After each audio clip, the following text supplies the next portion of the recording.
Sense and Sensibility by Jane Austen. Chapter 1. The Affairs of the Family of Dashwood. The family of Dashwood had long been settled in Norland Park, Sussex. Mr. Henry Dashwood lived with his only son, as his wife had passed away. She had had a large fortune, and when she died, she left it all to her son, but with one condition. The money and house would only be passed on to her son once her husband had died as well. After several years, Mr. Henry Dashwood married again, and had 3 daughters.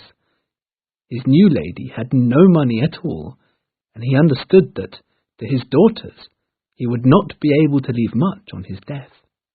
Eleanor, Marianne, and Margaret would only get what Mr. Dashwood would manage to save during his lifetime, as he could give them nothing from his first wife's fortune. But Mr. Dashwood was a cheerful man, and hoped to live many years, and by living economically he would be able to save enough money so that his daughters would have reasonable incomes. Also, he hoped his eldest son would help his half-sisters if such help was needed. When his eldest daughter, Eleanor, was only 19, Mr. Henry Dashwood suddenly became very ill and died within 2 months, leaving to his widow and daughters only £10,000. His son was sent for as soon as the danger was known, and Mr. Dashwood's last words were to ask him to help his stepmother and sisters. The son, Mr. John Dashwood, was not a bad person, unless to be rather selfish and rather cold-hearted is to be bad. In fact, had he married a nicer woman, he might have been made a nice person himself. Unfortunately, Fanny Ferrers, who he married, was even more narrow-minded and selfish than he. Consequently, during their marriage, her husband, who was very fond of her, had been made a strong caricature of his earlier self. When his father was dying, Mr. John Dashwood promised to do everything in his power to make his stepmother and sisters comfortable. After his father's death, he had to consider how much everything really was.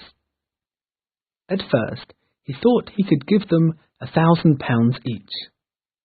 Yes, I could spare the sum very easily, he thought to himself. But his wife did not see it in the same light. To take £3,000 from the fortune of their dear little son would be making him almost poor. How could he rob his child of so large a sum, and then to give it to his half-sisters? "It was my last promise to my father, my dear Fanny," her husband replied. "He begged me to do something for my sisters and their mother after his death." "Well, then let something be done for them, but that something need not be £3,000. "I would not like them to think mean of me, you know," added Mr. Dashwood. "There's no knowing what they might expect, but the real question is what you can afford," said the lady. "To my mind, they need no more money. They may live very comfortably on the £10,000 they've been left." "That's true." Mr. Dashwood brightened up. "Perhaps, then, it would be better to do something for their mother while she lives. £100 a year would make them very comfortable." "Undoubtedly," answered the lady. "But if Mrs. Dashwood lives another 15 years, we shall be ruined." 15 years! But my dear Fanny!" exclaimed Mr. Dashwood in horror. "Well, my experience is that people seem to live for ever if there is money to be paid them," said Mrs. Dashwood calmly. "Perhaps, then," said Mr. Dashwood after a moment's thought, "I should just help them from time to time, occasionally, whenever we can afford it." "Precisely, my dear," said the lady with satisfaction. "In fact, I think they may live so comfortably on their own money that they will be much more able to help you than you can them." and thus it was agreed that between them it would be absolutely unnecessary, if not highly improper, to do anything for the Miss Dashwoods or their mother. Soon after Mr. Henry Dashwood's funeral, Fanny Dashwood arrived at Norland Park with her servants and made herself the mistress of the house, reducing Mrs. Henry Dashwood and her daughters to the status of her guests. Of course, she had the right to come. The house was now her husband's, but it was a most unkind behaviour to the four ladies who still needed peace after the death of their dear husband and father.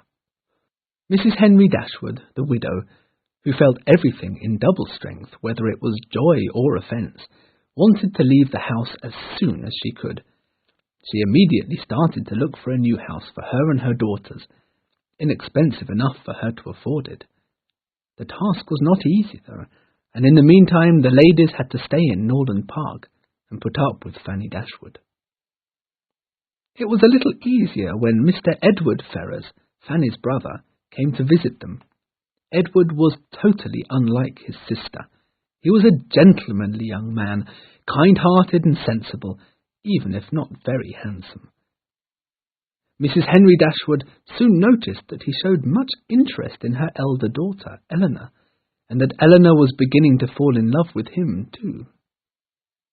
"In a few months, my dear Marianne," she said to her younger daughter, who had just turned 17, "Eleanor will be happily married to Edward Ferrars." "But you do not look happy, my love," she added, as she saw Marianne's expression. "Don't you think him a good choice?"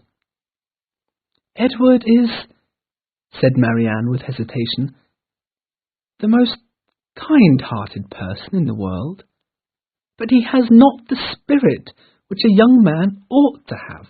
He is not lively enough, doesn't dance or sing well, and is hopeless at reading poetry." "But, mamma," she exclaimed after a moment, "the more I know of the world, the more I am sure that I will never find a man who I can really love. I want so much." Such were the strong feelings of the mother and daughter, who were very like each other, in the fact that they knew no limits in either their happiness or despair. Eleanor, however, did not share this characteristic. She was made very unhappy by her father's death and her sister-in-law's unkindness, but she could bear it, and tried to make the best of every situation. On the other hand, she could not be too enthusiastic about the prospect of marrying Edward Ferrars. Even though she saw his feelings for her, she knew not whether they were for love or friendship. Besides, she understood that there were other things and people to consider. Fanny and Fanny's mother, Mrs. Ferrars, would not be happy to see their eldest son and brother married to a woman with no money. And she was right. As soon as Fanny Dashwood noticed the interest that her brother showed in the eldest Miss Dashwood, she became even more impolite to her guests.